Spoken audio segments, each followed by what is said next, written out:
Birdie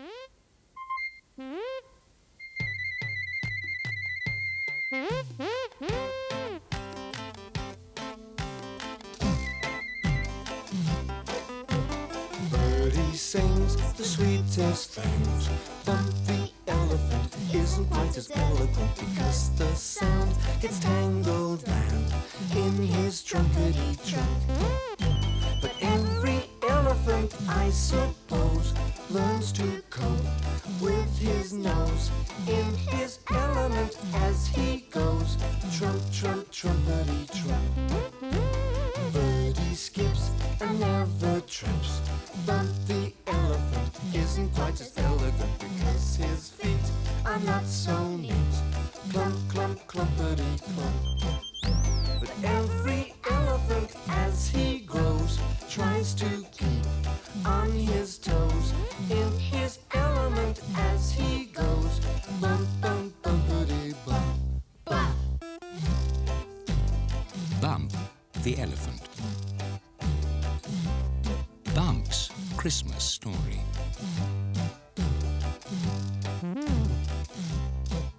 Bump loved the snow because it made everything look so white and beautiful. Falling over didn't matter. For although the snow was cold, it was also soft. When you walked through it, you could see where you'd been, until a tree got in the way or played other tricks on you. "Is that you, Bump?" whistled Birdie, flying down with her brothers and sisters. "Yes," giggled Bump. "Isn't the snow lovely? Can you come and play?" "Not just now," chirped Birdie. "Christmas is coming, and we have to practice our carols." At the thought of Christmas coming, Bump did a little dance.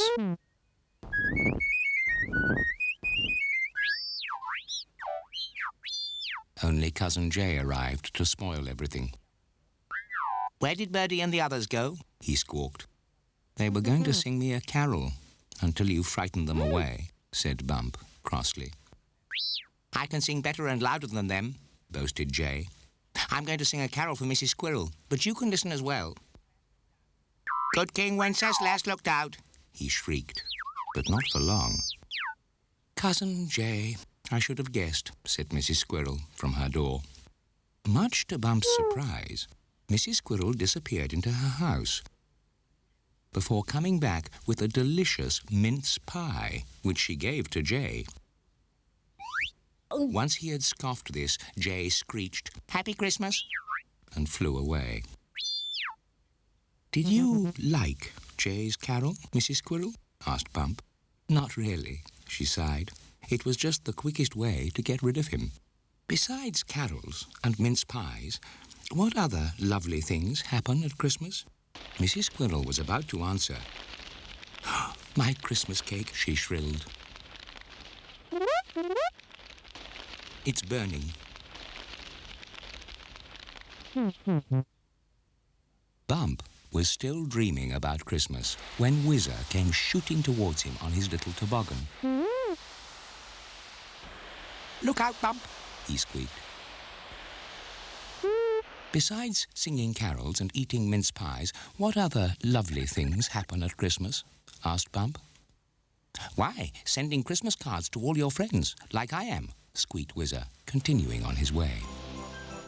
Because Bump wanted to know even more about Christmas, he went to ask the buns. "We all have to hang up our stockings, of course," said Little Bun. "As well as making lots of lovely paper chains," said Big Bun. "We'll make some for you when we've finished ours." "Thank you," said Bump, just as Macduff rushed by.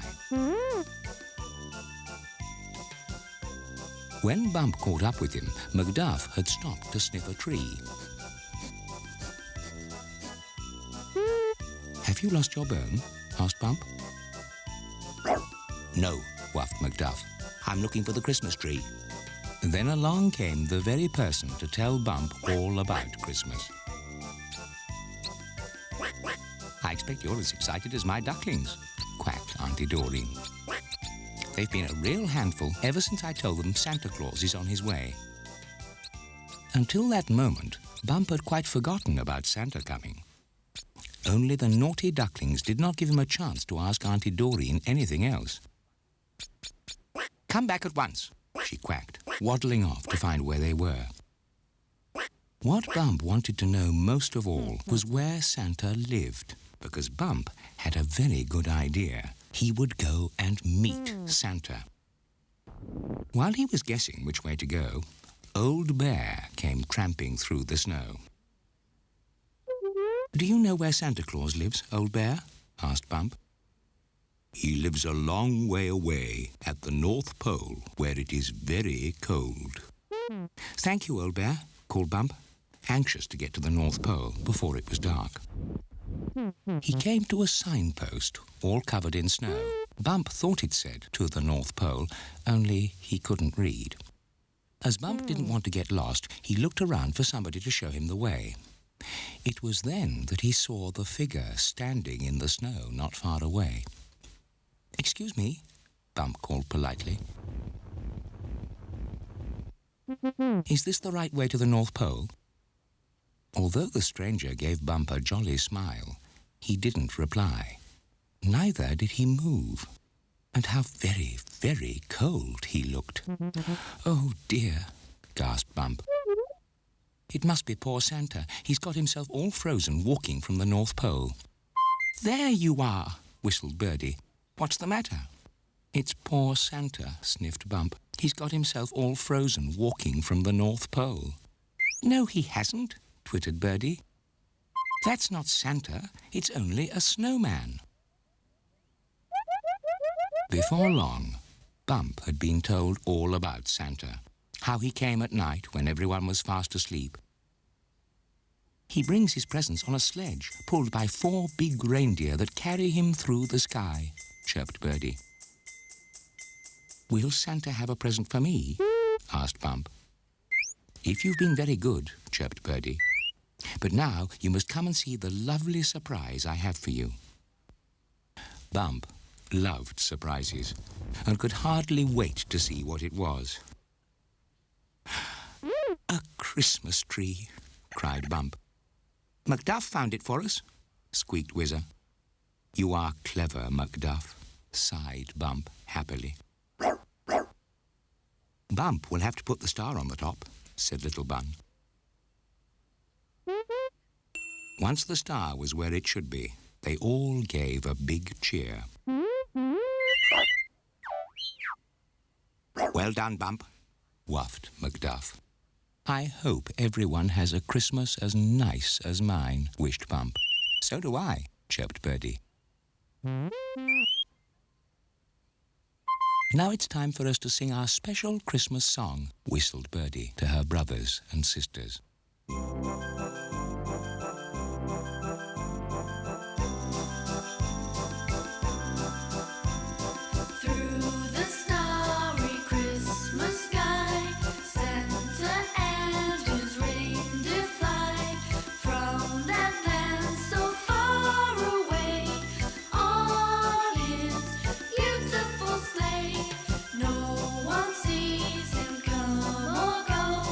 We would like to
Birdie sings the sweetest things.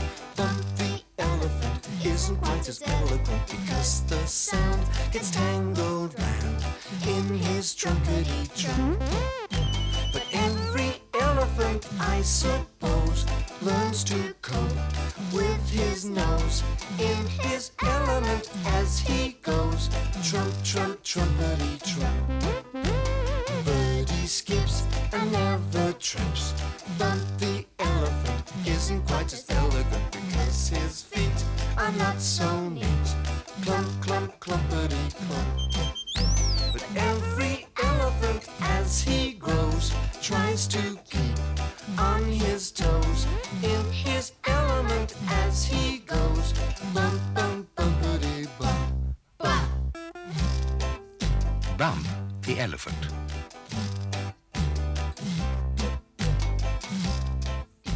Bump and the talking tree.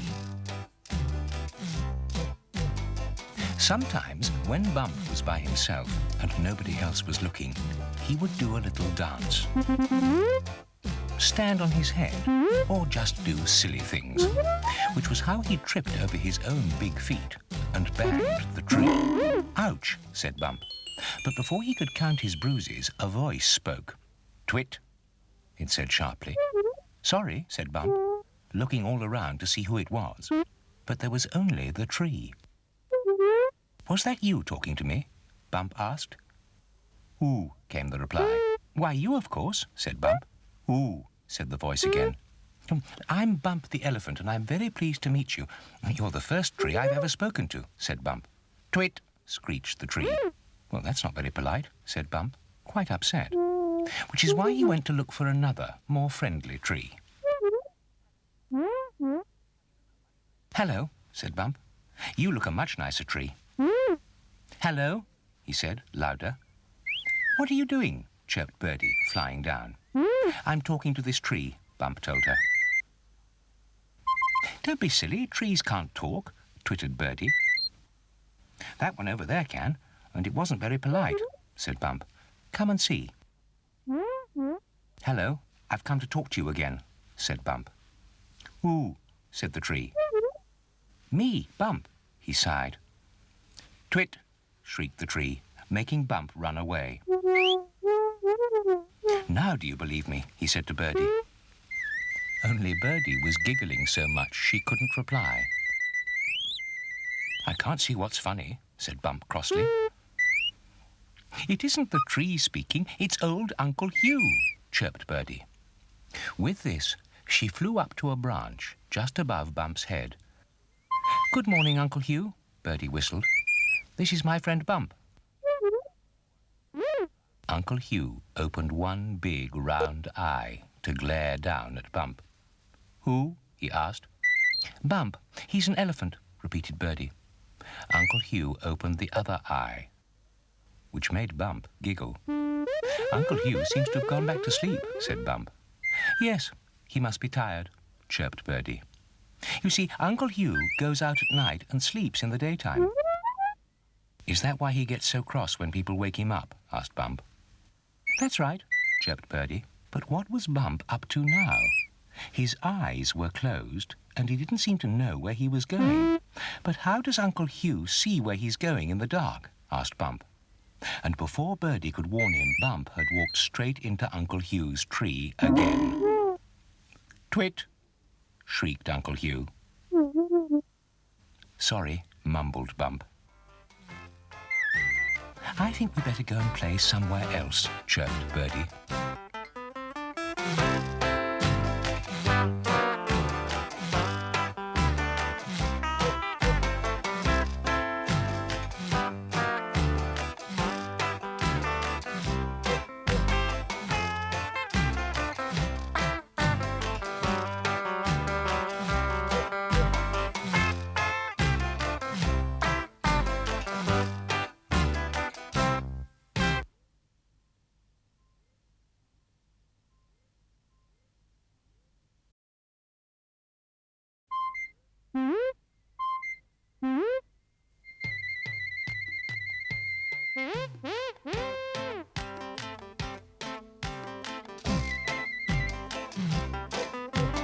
Birdie sings the sweetest things. Bump the elephant isn't quite as eloquent because the sound gets tangled round in his trunkety trunk. But every elephant, I suppose, learns to cope with his nose in his element as he goes. Trump, trump, trumpety trump. Birdie skips and never trips. Bump the elephant isn't quite as elegant because his feet are not so neat. Clump, clump, clumpety clump. But every elephant as he grows tries to keep on his toes in his element as he goes. Bump, bump, bumpity bump. Bump. Bump the elephant. Bump's big ears. Bump saw a piece of string dangling from a tree and gave it a tug. "Leave it alone, it's mine," squawked Cousin Jay. "Oh, sorry," said Bump. "Why are your ears so big?" asked Jay rudely. "I don't know," said Bump. "They do look silly," cackled Jay, flying off. Birdie had been looking everywhere for Bump. Then at last she spotted him, hiding behind a bush.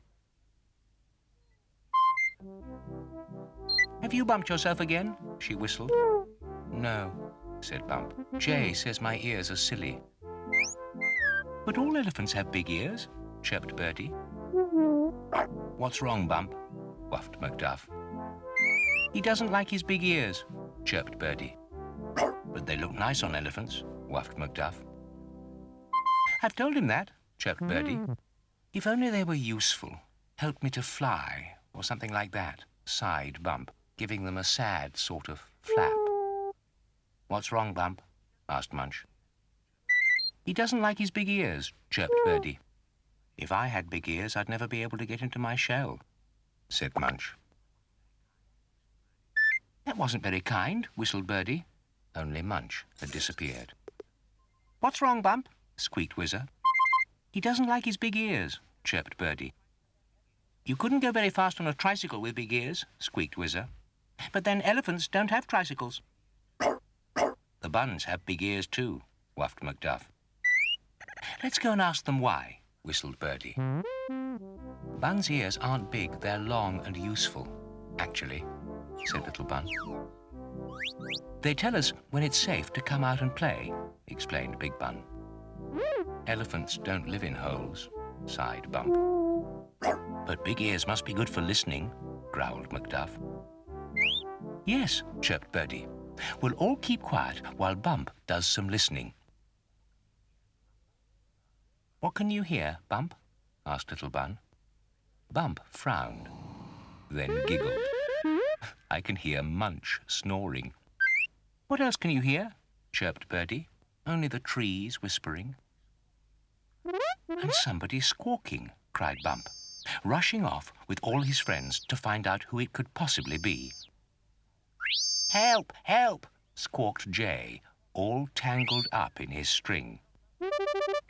"It was a good job Bump heard you," chirped Birdie as she sorted things out. "I'm sorry I was rude about your lovely big ears, Bump," squawked Jay. And when Birdie sang him a song, Bump smiled.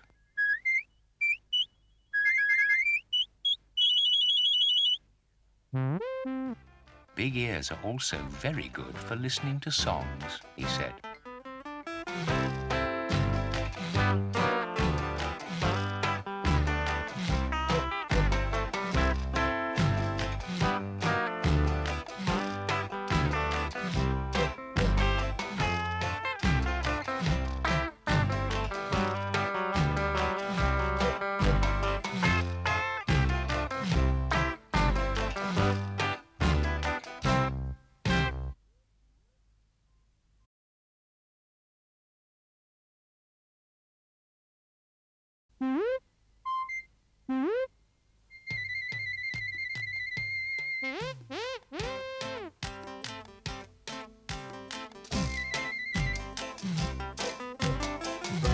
He sings the sweetest things.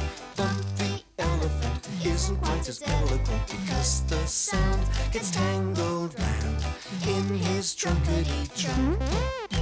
But every elephant, I suppose, learns to cope with his nose in his element as he goes. Trump, trump, trumpety trump. Birdie skips and never trips. But the elephant isn't quite as elegant because his feet are not so neat. Clump, clump, clumpety clump. But every elephant as he grows tries to keep on his toes in his element as he goes. Bump, bump, bumpity bump, bump. Bump the elephant. Bump's umbrella. Bump had a new umbrella. It's lovely, chirped Birdie. Now when it rains, you'll keep nice and dry. Will it rain today? Asked Bump. I can't see any black clouds, only white fluffy ones, chirped Birdie. Even so, Bump still kept his umbrella open because he wanted his other friends to see it too. I wish I had an umbrella like Bump's, whuffed Macduff. So do I, agreed Little Bun. Umbrellas aren't much use on tricycles, squeaked Whizzer.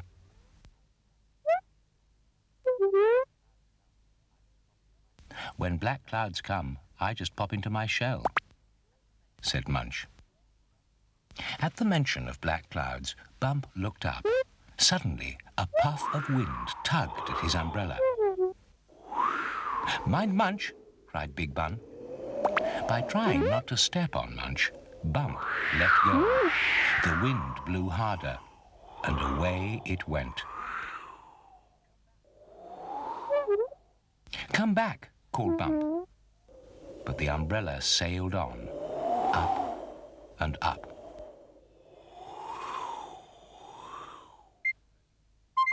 I'll get it back, whistled Birdie. Only the umbrella was big and Birdie was small. Higher and higher they went, until they had vanished altogether. Don't cry, Bump, said Little Bun. We'll help too, said Big Bun. I'm very good at finding things with my nose, whuffed Macduff. We'll search the treetops, called Mrs. Squirrel. I'll find it in no time, squeaked Whizzer, pedalling off as fast as his little legs would go. It was my fault for getting in the way, said Munch. You didn't mean to, sniffed Bump. Bump had never felt so miserable, yet however much he wanted his umbrella back, it was Birdie he wanted to see most of all. To make matters worse, it was getting darker. Now I've lost my umbrella, it's going to rain, he sighed. Only when Bump looked up, it wasn't a black cloud at all. Floating gently down towards him came his very own umbrella. Birdie, where are you? Called Bump. I'm here, she whistled. My brothers and sisters saw your umbrella sail away and flew up to help me. You are clever. It is nice to have my umbrella back again, said Bump.